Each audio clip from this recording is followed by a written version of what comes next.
Maybe, just maybe, it was time for another woman to be allowed into the one-on-one interview realm. My intention wasn't to make guests cry, which often happened.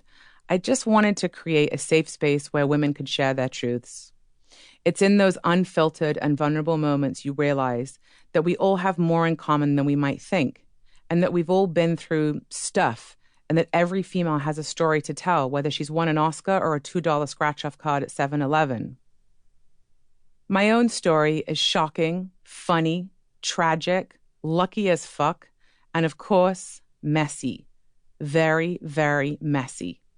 Just based on my tricky childhood, I shouldn't have amounted to much. This might sound strange coming from the daughter of a race car driver dad and a model mom.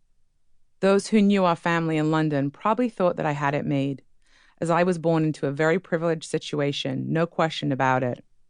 But privilege doesn't protect you from everything, especially if you have a vagina. I believe now, more than ever, that anyone who identifies as being female will, at some point, face one or more of the following life challenges: gender discrimination, body anxiety, unwanted sexual attention or advances, various forms of addiction, and heartbreak. There is not a career, relationship, or diet that makes you exempt from these issues. If there were, I'm pretty sure I would have discovered it long ago. Let me say this now, though. This is not a self-help book. It is not a diary. I haven't kept one of those since I was a teenager, when a tabloid stole it and published excerpts as if it were a Jackie Collins novel. I'm not a licensed therapist. My only credentials are my life experiences, and there are a whole lot of them, both incredible and very messy, that's for sure. I'm hoping that in sharing my stories with you, as my guests do on The Conversation, I might offer you some experiential insights. I've been through the shitty, slut-shaming, cheating, divorce, sexual abuse, domestic violence, going broke, the fantastic, exciting career, passionate love, marriage, and beautiful children, and the ugly, betrayal, health scares, body issues, and friendships gone bad.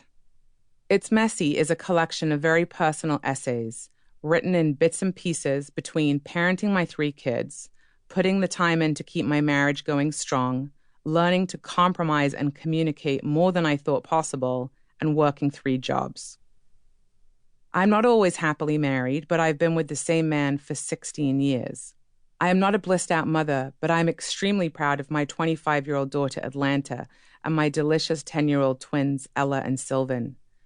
I am not the CEO of a Fortune 500 company, but I'm the founder and CEO of my own media company, which I've built from scratch and worked my ass off to grow exponentially year after year. Each chapter in this book is inspired by questions posed by the awesome women and girls in my digital community. They were kind enough to let me know what they wanted me to write about, and I have obliged, for the most part. From boobs, babies, and best friends, to bank accounts, beauty, and boys.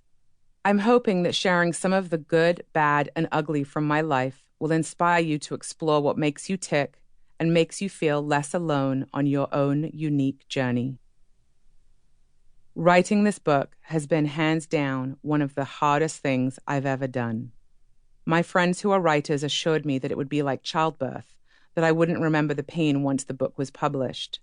But I think I will. This has been one hell of an experience. Not only has it been overwhelming and terrifying, but it has also made me recognize that I've survived some crazy-ass shit. Heads up, this book does not need to be read in sequence. If you just want to identify with someone about love and heartbreak, head to Chapter 3. If you're in the chaos of new motherhood, turn to Chapter 8. Or if it's the morning after a one-night stand, you may want to turn straight to Chapter 4. It's Messy is a book I hope you will come back to over the years as a reminder you are not flawed without hope. Shit happens to everyone, and you and I and every other woman out there should not have to do it alone, even when it's super goddamn messy. 1. Life according to Little Amanda. A lot of people thought I was destined for a life of ease the moment I came into the world. But trust me, even privileged girls can go through the ringer. My father, Amanda de Cadenet, was a successful Le Mans race car driver.